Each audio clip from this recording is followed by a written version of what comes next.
നമ്മെക്കുറിച്ച് ലോകത്തിനറിയാത്ത ഒരു കാലം ശുദ്ധശൂന്യത കഴിഞ്ഞു പോയിട്ടില്ലേ? ജൈവലോകത്തെ ഓരോ ജീവന്റെ തുടിപ്പിലും ഇങ്ങനെയൊരു ശൂന്യതയുടെ ചരിത്രം പറയാനുണ്ട്. നാം ഒരു ഇന്ദ്രിയ ബിന്ദുവായി ജീവന്റെ തുടിപ്പിന് തുടക്കമാവുന്നു. 200 കോടി ബീജങ്ങളിൽ നിന്ന് ഒരു ബീജം അണ്ഡവുമായി സംയോജിച്ചാണ് മനുഷ്യരായ നാം പിറവിയെടുക്കുന്നത്. എത്ര നിസ്സാരമായിരുന്നു നാം ഓരോരുത്തരും. ഒരൊറ്റ കോശത്തിൽ നിന്ന് 2000 കോടി കോശങ്ങളുള്ള ഒരു കുഞ്ഞായി നാം വളരുകയാണ്. ഭ്രൂണമായി, സിക്താണ്ഡമായി, മാംസപിണ്ഡമായി 3 ഇരുട്ടറകളിലൂടെ അസ്ഥികൾ രൂപപ്പെട്ട് അവയെ മാംസം കൊണ്ട് പൊതിഞ്ഞ് ആന്തരിക അവയവങ്ങൾ രൂപപ്പെട്ട് ഘട്ടം ഘട്ടമായ അത്യത്ഭുത പ്രതിഭാസമായി ഗർഭാശയത്തിൽ നമ്മെ വളർത്തി പരിപാലിച്ച് ഭൂമിയിലേക്ക് പിറവി നൽകുന്നത് ആരാണ്? ഏതു ശക്തിയാണ്? അതോ വെറുതെ അങ്ങ് രൂപപ്പെട്ടതാണോ?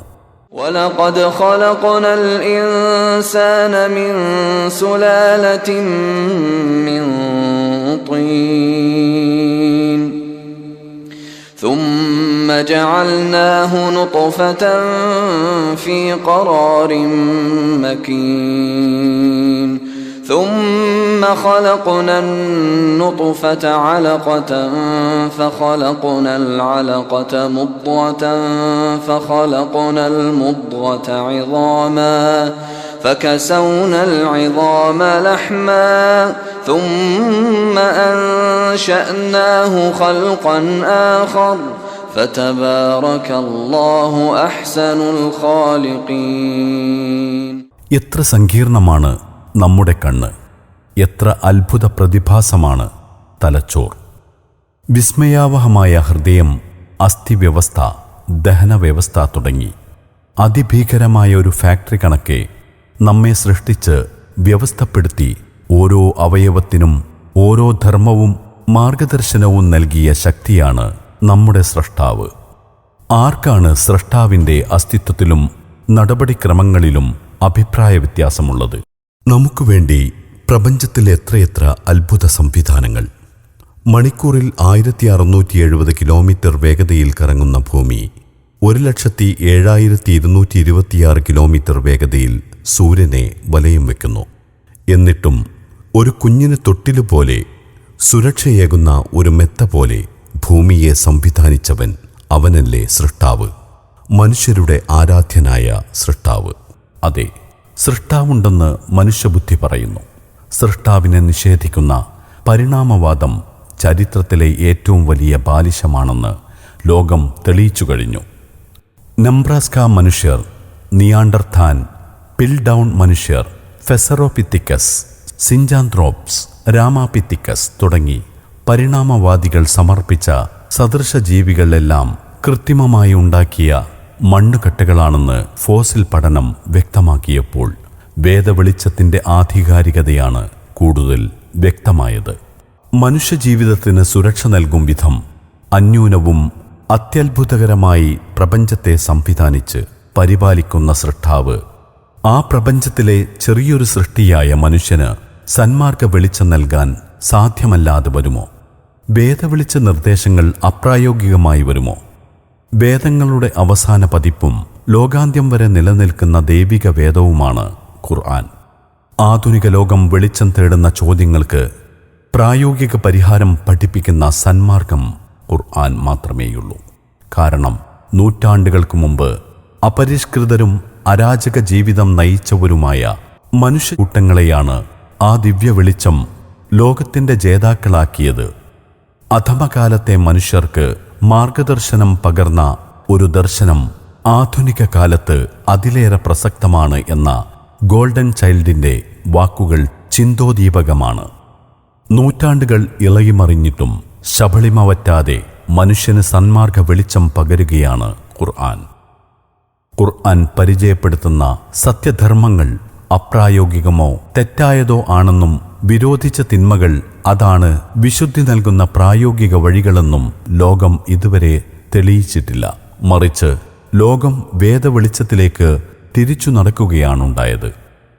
كتاب أنزلناه إليك لتخرج الناس من الظلمات إلى النور بإذن ربهم إلى صراط العزيز الحميد. മനുഷ്യനിർമ്മിത ഇസങ്ങൾക്കും പ്രത്യയശാസ്ത്രങ്ങൾക്കും എല്ലാ കാലത്തേക്കും സന്മാർഗം കാണിക്കാനാവില്ല. കാരണം ഭാവിയെക്കുറിച്ച് കണിശമായ അറിവ് ആർക്കും ലഭ്യമല്ല. ഊർജ പ്രതിസന്ധി പരിഹരിക്കാൻ കണ്ടെത്തിയ E=mc² തന്നെയാണ് മനുഷ്യനെ ചുട്ടുചാമ്പലാക്കാനും ഉപയോഗിക്കുന്നത്. വേദവെളിച്ചത്തിന്റെ ജീവിത മാതൃക മനുഷ്യ സമൂഹത്തിന് പകർന്നു നൽകിയ ലോകാനുഗ്രഹിയായ അന്തിമ ദൈവദൂതനാണ് മുഹമ്മദ് നബി സല്ലല്ലാഹു അലൈഹി വസല്ലം. 14 നൂറ്റാണ്ടുകൾക്കപ്പുറത്തും വ്യക്തി, കുടുംബം, സമൂഹം, രാഷ്ട്രം തുടങ്ങി മനുഷ്യജീവിതത്തിന്റെ സർവ്വതോന്മുഖമായ മേഖലകളിൽ പ്രവാചകാധ്യാപനങ്ങൾ നിത്യപ്രസക്തമാണ്. നിസ്സഹായനായ മനുഷ്യൻ അനശ്വരത തേടുന്നു. ജീവിത ലക്ഷ്യം മരണാനന്തര ജീവിത വിജയമാണ്, സ്വർഗപ്രവേശനമാണ്. ശൂന്യതയിൽ നിന്ന് നമ്മെ സൃഷ്ടിച്ച സൃഷ്ടാവിന് മരണാനന്തരം നമ്മെ പുനർജീവിപ്പിക്കാനോ പ്രയാസം? നന്മ ചെയ്തവർക്ക് സ്വർഗം, തിന്മ ചെയ്തവർക്ക് നരകം. മരണശേഷം തിരിച്ചുവന്ന് ബോധ്യപ്പെടുത്തേണ്ടതുണ്ടോ പരലോകത്തിന്റെ വിശ്വാസ്യത? സമ്പൂർണ്ണ നീതിയില്ലാത്ത ലോകം. നീതി ആര് വാങ്ങിക്കൊടുക്കും? സ്നേഹകാരുണ്യ പ്രവർത്തനങ്ങളുടെ ജീവിത മാതൃകയായവർക്ക് കൃത്യമായ പ്രതിഫലം ആര് എവിടെ നിന്ന് നൽകും? ആത്മീയ ചൂഷണങ്ങൾ, സൃഷ്ടിപൂജകൾ, ഭക്തി വ്യവസായങ്ങൾ, കബരാരാധനകൾ, ആഗ്രഹ സഫലീകരണ ഒറ്റമൂലികൾ തുടങ്ങി വിശ്വാസ ജീർണതകളെ ചെറുക്കാൻ സൃഷ്ടാവ് മാത്രമാണ് ആരാധ്യനെന്ന് പഠിപ്പിക്കുകയാണ് വേദവെളിച്ചം. വർഗീയതയില്ലാത്ത ദൈവവിശ്വാസം അത് മാത്രമാണ്. സമ്പത്തിന്റെ പരമാധികാരി സൃഷ്ടാവാണെന്ന് തിരിച്ചറിഞ്ഞ് തന്റെ സമ്പത്തിനെ പലിശ, ധൂർത്ത്, പിശുക്ക്, കൊള്ളലാഭം എന്നിവയിൽ നിന്ന് ശുദ്ധീകരിക്കുക. നിർബന്ധ ഐച്ഛിക ദാനങ്ങൾ ശക്തമാക്കുക. അതത്രേ സാമ്പത്തിക വികസനത്തിലേക്കുള്ള വേദവെളിച്ചം. മാനസികവും ശാരീരികവുമായ സുസ്ഥിതി അഥവാ വെൽബീങ് ആണ് ആരോഗ്യം. മിതമായ ഭക്ഷണക്രമവും മദ്യം, ലഹരി തുടങ്ങിയവ പൂർണ്ണമായും ഉപേക്ഷിക്കുക വഴിയുമാണ് ആരോഗ്യകരമായ ആരോഗ്യവീക്ഷണം രൂപപ്പെടുക എന്ന് വേദവെളിച്ചം പഠിപ്പിക്കുന്നു. ലിബറൽ ജീർണതകളും LGBT ജെൻഡർ പൊളിറ്റിക്സും മനുഷ്യന് അരാജക ജീവിതം നൽകുന്നില്ലേ? ലൈംഗിക ബന്ധത്തിൽ ഏർപ്പെടുന്നതുകൊണ്ട് എന്താ കുഴപ്പം? മൂന്നാമതൊരാൾക്ക് വല്ല കുഴപ്പം വരുമോ? പിച്ചാത്തി വെച്ച് കുത്തുന്നുണ്ടോ? എന്താണ് പ്രശ്നം? കുട്ടി ഉണ്ടാകാതിരിക്കാൻ നോക്കണമെന്നല്ലേ? അതിനാണ് കോണ്ടം കണ്ടുപിടിച്ചിരിക്കുന്നത്. അതിനാണ് ലൈംഗിക വിദ്യാഭ്യാസം പറഞ്ഞത്. കുട്ടികൾ ഉണ്ടാകാതെ എങ്ങനെ ബന്ധം ഉണ്ടാക്കാം എന്ന് പറയുന്നതാണ് നമ്മൾ ചെയ്യുന്നത്. ആവശ്യത്തിന് ജനത ലോകത്തുണ്ടായി കഴിഞ്ഞിട്ടുണ്ട്. ആളുകൾ ലൈംഗിക ബന്ധത്തിൽ ഏർപ്പെടുന്നത് തെറ്റൊന്നുമല്ല. അത് തെറ്റാണെന്ന് പഠിപ്പിക്കുന്നത് അവരെ നിയന്ത്രിക്കാൻ വേണ്ടി കണ്ടുപിടിച്ച സാധനമാണ്. അതൊരു പഴഞ്ഞ ബോധം കൊണ്ട് പറയുന്നതാണ്. ലൈംഗിക ബന്ധങ്ങൾ വിവാഹത്തിലൂടെ മാത്രമെന്ന് മനുഷ്യൻ പണ്ടേ ഉൾക്കൊണ്ട ധാർമ്മികതയെ തച്ചു തകർക്കുന്നു ഫ്രീ സെക്സും ലിവിങ് ടുഗദറും മൃഗരതിയും ശവരതിയും. മാതാവിനെയും പിതാവിനെയും പോലും ഉപയോഗിക്കാമെന്ന് പറയുന്നവർ എന്ത് മാതൃകയാണ് നൽകുന്നത്? കുടുംബം തകരുന്നത് സ്വപ്നം കാണുന്നവരെ സെലിബ്രിറ്റികളായി വാഴ്ത്തുന്നു. കുടുംബബന്ധം പവിത്രമാണ്. പ്രകൃതിപരമായ ധാർമ്മിക സ്ഥാപനമാണ് കുടുംബം. വ്യഭിചാരം നിഷിദ്ധമാണ്. ഇണയിൽ മാത്രം ലൈംഗികത പരിമിതപ്പെടണം. സ്വവർഗരതി മാനവതയുടെ നാശമാണ്. ഇരുണ്ട യുഗത്തിലെ അധാർമികരായ അറബിക് കൂട്ടങ്ങളെ മാതൃകാ സമൂഹമാക്കിയ പ്രായോഗിക മതദർശനമാണ് വേദം പഠിപ്പിക്കുന്ന ഇണജീവിതത്തിലെ അധ്യാപനങ്ങൾ. അറിവ് മാനവ സംസ്കരണത്തിന് ഉതകണമെന്ന് ദൈവിക വേദം വ്യക്തമാകുന്നു. സൃഷ്ടാവിനെ തിരിച്ചറിയുന്ന അറിവുകളത്രേ യഥാർത്ഥ ജ്ഞാനം. വേദവെളിച്ചത്തിലേക്ക് വരൂ, മാനവികതയിലേക്ക് വരൂ. എത്രയെത്ര തീരാത്ത കുടിപ്പകകളാണ് ലോകത്ത് കാണുന്നത്. യുദ്ധം, കലാപം എന്നിവയുടെ കറുത്ത പുകപടലങ്ങൾ ഇല്ലാത്ത ഒരു ദിനമെങ്കിലും കടന്നു പോകുന്നുണ്ടോ? വേഷം, മതം, രാഷ്ട്രം, വർഗം, അധികാരം, ജന്മം തുടങ്ങി വേർതിരിവിൻ്റെ എത്രയെത്ര മതിൽക്കെട്ടുകൾ, അടിച്ചമർത്തലുകൾ, സ്പർദ്ധകൾ. എവിടെയും വെറുപ്പിൻ്റെ വിപണന കാഴ്ചകൾ, അഭയാർത്ഥി കൂട്ടങ്ങൾ, പ്രാണനുവേണ്ടി രാജ്യാതിർത്തികൾ താണ്ടുന്ന കഥന കാഴ്ചകൾ കാണുന്നില്ലേ? അവസാനത്തെ ആകാശവും തകർത്താൽ ഇനി ഞങ്ങൾ എവിടേക്ക് പാറിയകലുമെന്ന് ലോകത്തിന് മുമ്പിൽ നെഞ്ചുപിടയാതെ ചോദിക്കുന്ന ഫലസ്തീൻ മക്കളോട് മനുഷ്യത്വം കൊണ്ട് മറുപടി പറയാൻ നമുക്ക് കഴിയേണ്ടേ?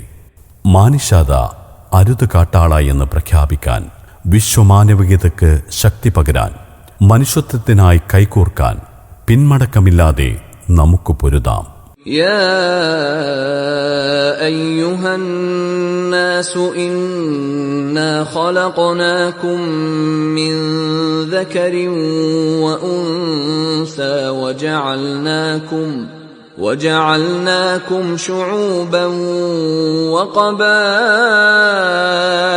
لتعارفوا إن أكرمكم عند الله أتقاكم إن الله عليم خبير. നമ്മളൊന്നാണ്. മതമൈത്രിയും മതസഹിഷ്ണുതയുമാവണം നമ്മുടെ മുഖമുദ്ര. ഐക്യവും ഒരുമയുമായിരുന്നു സൗഹൃദ കേരളത്തിൻ്റെ പെരുമയും പൈതൃകവും. നമുക്കിടയിൽ മതിലുകൾ തീർക്കുന്നവരെ സ്നേഹം കൊണ്ട് നമുക്ക് കീഴടക്കാനാവണം. കേരള മുസ്ലിം നവോത്ഥാനത്തിന് വിചാരവിപ്ലവം പകർന്ന ദൗത്യസംഘമാണ് ഇസ്ലാഹി പ്രവർത്തകർ. മതത്തിൻ്റെ മൈത്രിയും വേദവെളിച്ചത്തിൻ്റെ വിശ്വമാനവികതയും പ്രഖ്യാപിച്ച് ഒരു നൂറ്റാണ്ടിൻ്റെ കർമ്മദൗത്യമായി മലയാളിയുടെ മനസ്സിലെ മായാത്ത ശബ്ദമാണ് ഇസ്ലാഹി പ്രസ്ഥാനത്തിൻ്റേത്. പ്രസ്ഥാനത്തിൻ്റെ മുന്നിൽ നടന്നവർ കേരളത്തിൻ്റെ കൂടെ നവോത്ഥാന ശില്പികളാണ്. പൊന്നാനി മഖ്ദൂം കുടുംബം, വക്കം മൗലവി, മുഹമ്മദ് അബ്ദുറഹ്മാൻ സാഹിബ്, KM സീതി സാഹിബ്, KM മൗലവി, E മൊയ്തു മൗലവി തുടങ്ങി ഒട്ടേറെ മഹാരഥന്മാർ ബ്രിട്ടീഷ് അധിനിവേശത്തിനെതിരെ സ്വാതന്ത്ര്യത്തിൻ്റെ പൊൻപുലരി തേടി ജീവാർപ്പണം ചെയ്ത സ്വാതന്ത്ര്യ സമര നായകരിൽ പലരും ഈ പ്രസ്ഥാനത്തിനും ഊടും ഊർജവും നൽകിയവരാണ്. കേരള മുസ്ലിം ഐക്യസംഘമായി പണ്ഡിതസഭ, കേരള ജമിയത്തുൽ ഉലമ, ബഹുജന കൂട്ടായ്മ, KNM മർക്കസ് ദഅവ, യുവഘടകം, ISM, വിദ്യാർത്ഥി വിഭാഗം, MSM, വിദ്യാർത്ഥിനി വിഭാഗം, IGM, വനിതാ ഘടകം, MGM നവോത്ഥാനത്തിന് കരുത്തു പകരുന്നു. തണൽ മരമായി കർമ്മമണ്ഡലത്തിൽ സജീവം. പ്രസ്ഥാനത്തിൻ്റെ സന്ദേശ പ്രചാരണം ലക്ഷ്യം വെച്ച് 10ാമത് മുജാഹിദ് സമ്മേളനം 2024 ജനുവരി 25, 26, 27, 28 തീയതികളിൽ മലപ്പുറം ജില്ലയിലെ കരിപ്പൂരിൽ നടക്കുകയാണ്. താങ്കളെയും കുടുംബത്തെയും സ്നേഹാർദ്ദമായി സ്വാഗതം ചെയ്യുന്നു. വേദവെളിച്ചത്തിൻ്റെ ഉജ്ജ്വല പ്രകാശത്തിൽ വിശ്വമാനവികതയുടെ പുതിയൊരധ്യായം തീർക്കാൻ നമുക്ക് കൈകോർക്കാം. ഇതാണ് വേദപുസ്തകം, ഇതേ മാർഗതാരകം, ഉത്തമരായുള്ളവർക്ക് സത്യസാക്ഷ്യ സാധകം. ഇതാണ് വേദപുസ്തകം, ഇതേ മാർഗതാരകം, ഉത്തമരായുള്ളവർക്ക് സത്യസാക്ഷ്യ സാധകം. ഇതാണ് വേദപുസ്തകം.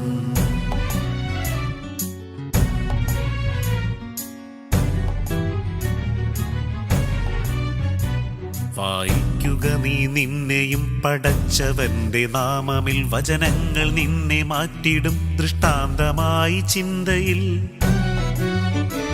വായിക്കുക നീ നിന്നെയും പടച്ചവന്റെ നാമമിൽ, വചനങ്ങൾ നിന്നെ മാറ്റിടും ദൃഷ്ടാന്തമായി ചിന്തയിൽ. വഴിവെട്ടിടും ഈ ദിവ്യവചനം ജീവിതത്തിൻ പാതയിൽ, വരുവാനിരിപ്പതുണ്ട് സ്വർഗമെന്ന ഭവനമന്ത്യമിൽ.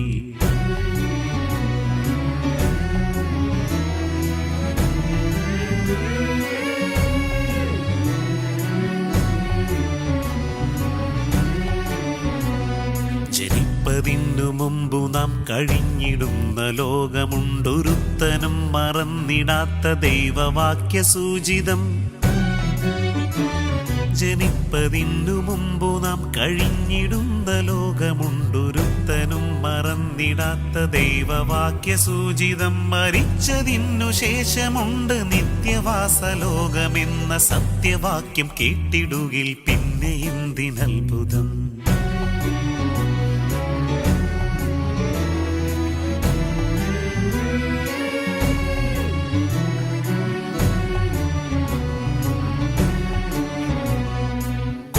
വന്നിടട്ടെ ഒറ്റ വാക്യം ഇതേ മാതിരി, സഹസ്രവർഷമായി ശ്രമിപ്പതുണ്ടനേകരൊത്തിരി.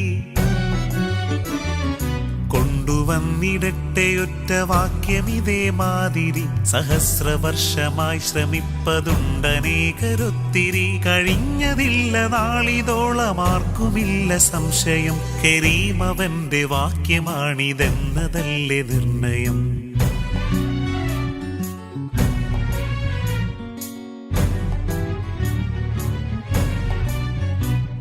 വിളിച്ചിടുന്നു കൂട്ടരെ വെളിച്ചമുള്ളിലേന്തുവാൻ വിധിക്കുവോന്റെ കരുണയേറും വിസ്മയങ്ങളറിയുവാൻ. വിളിച്ചിടുന്നു കൂട്ടരെ വെളിച്ചമുള്ളിലേന്തുവാൻ വിധിക്കുവോന്റെ കരുണയേറും വിസ്മയങ്ങളറിയുവാൻ. വരുന്നു നമ്മൾ ഒത്തുചേരുവാൻ മലപ്പുറത്തിലെ വിമാനമെത്തും നാട്ടിലേക്ക് കൂടെ നിങ്ങൾ പോരുക. ഇതാണ് വേദപുസ്തകം, ഇതേ മാർഗതാരകം, ഉത്തമരായുള്ളവർക്ക് സത്യസാക്ഷ്യ സാധകം. ഇതാണ് വേദപുസ്തകം, ഇതേ മാർഗതാരകം, ഉത്തമരായുള്ളവർക്ക് സത്യസാക്ഷ്യ സാധകം. ഇതാണ് വേദപുസ്തകം.